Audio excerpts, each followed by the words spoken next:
Pomni človek, da si prah in da se v prah povrneš.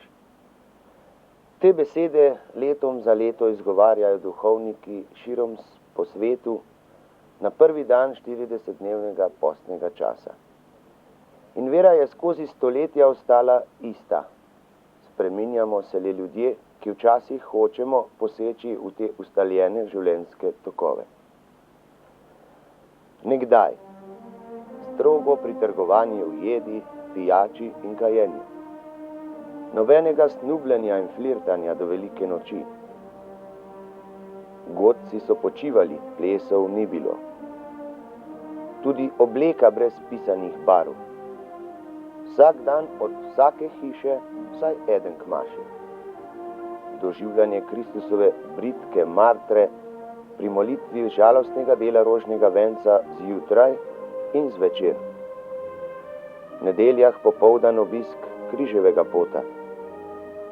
Obiskovanje romarskih svetišč posvečenih svetemu križu ali žalostni Materi Božji. Tako včasih, kaj pa danes? Večini so ostali edini postni dnevi, pepelnica in pa veliki petek. Petje postnih pesmi doma izginja, vsi pa znamo na pamet krokodilčke. V glavnem življenje teče naprej, kot da vse tja do velikega tedna ni nič posebnega, nič postnega.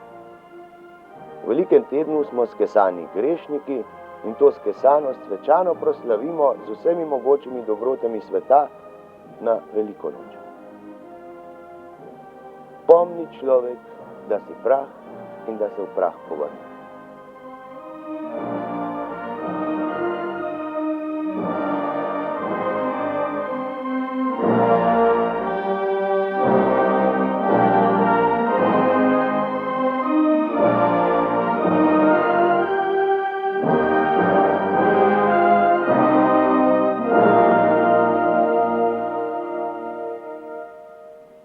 Govorili smo že o tem, da ima vsaka postna nedelja svoje ime.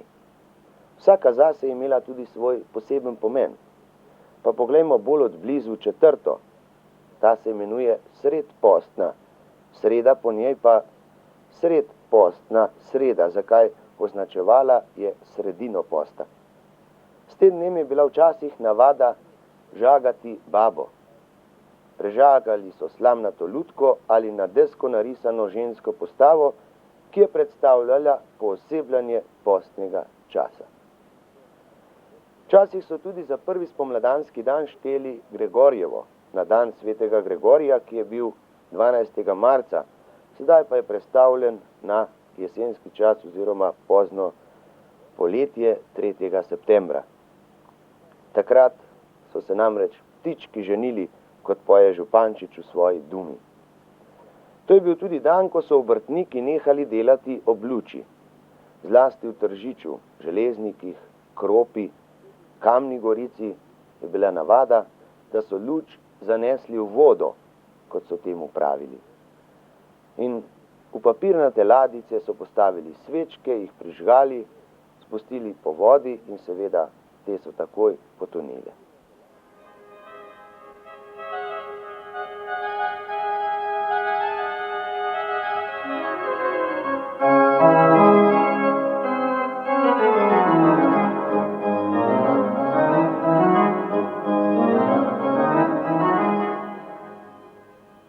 Odprl sem težka vrata in stopil v domačo cerkev.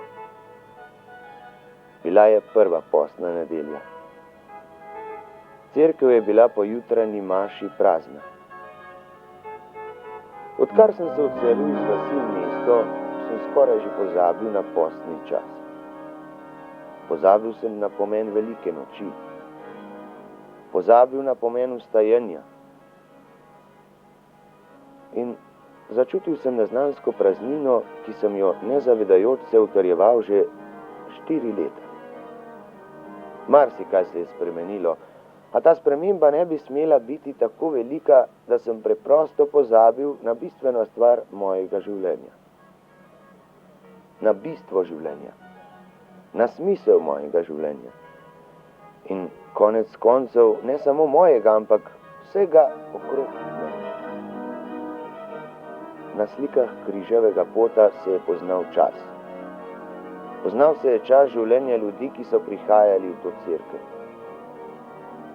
Mogoče so bila ta prihajanja in odhajanja podobna mojemu, polna iskanja nečesa skoraj nehote pozabljenega. Ustavil sem se pri prvi postaji, katere naziv je Pilat obsodi Jezusa na smrt. Toda naprej enostavno nisem več mogel. Tokrat ni bil moj namen odkrivati umetniško vrednost križevega pota, niti barv, niti avtorja. Pomembno je bilo le to, da sem se ustavil na začetku. Lahko bi šel malomarno naprej, toda ustavil sem se. Globoka čustvena zamišljenost ob Jezusovi obsodbi mi je ustavila korak.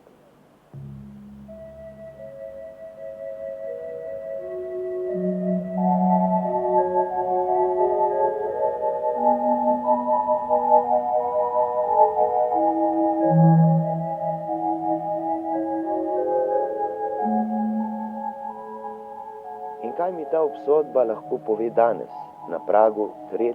tisočletja? Kaj mi lahko pove v času, ko je skoraj vsa svetovna tehnologija dosegla svoj višek? Ko se na vse mogoče načine trudijo podaljšati človekovo življenje? Ko vsakdo samo hiti in grabi? Čem je prihodnost našega življenja? Podaljšanem umetnem življenju pod aparaturami sodobne tehnike? Le Jezusovo vstajenje nam daje upanje za prihodnost in tega upanja nam kristjanom ne more vzeti nihče. Jezus je vstal iz groba. To je zgodovinsko potrjeno dejstvo in tudi mi bomo vstali v novo življenje, če bomo svoje upanje stavili nanj. In ali je v tem, da skušam znova in znova odkriti vero v vstajenje, kaj slabega? Mislim, da ne. Nikakor. Le včasih gre v nos tistim manj vernim.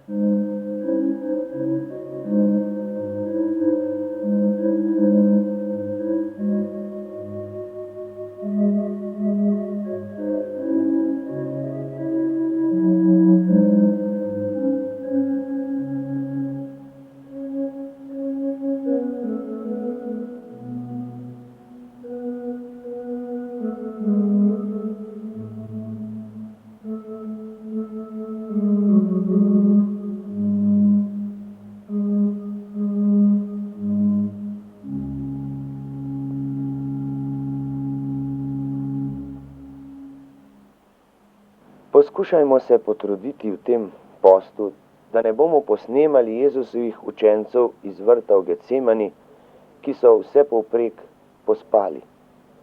Jezus nam po Matejevem evangeliju pravi: čujte in molite, da ne zaidete v skušnjavo.